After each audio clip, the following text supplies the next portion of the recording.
Brought to you by GTA, your island, your network.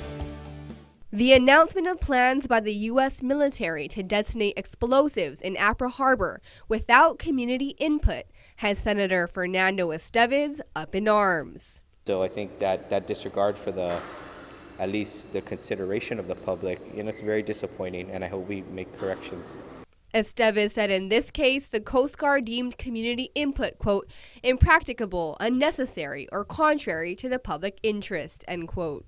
I don't think it meets any of those categories, but we wouldn't know. When you think about the notifications, I think with respect to them protecting the security of their operations, we should at least have a general idea of why they're even detonating explosives in these areas.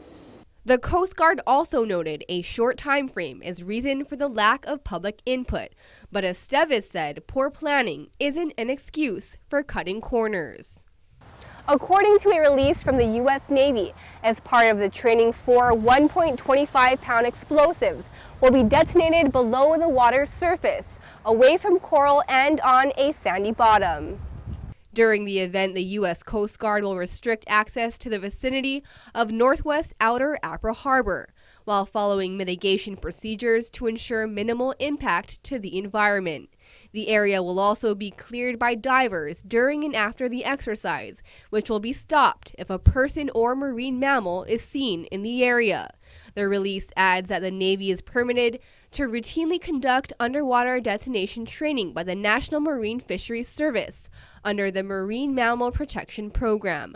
But despite this, Esteves remains critical. He sent a letter to Joint Region Mariana Commander Rear Admiral Shoshana Chatfield this afternoon. As a non-self-governing territory, we don't have control over our waters. Therefore, it's their responsibility to relay the info and communicate and work it out with the community. I made sure to highlight in the letter that she's dealing with a community that has experienced military rule under a naval administration with unilateral authority. And it's a sensitive issue to the topic. So I have greater expectations, and I hope we can improve our relationship. The underwater training is scheduled for May 18. Reporting for Guam's News Network, I'm Isa Baza.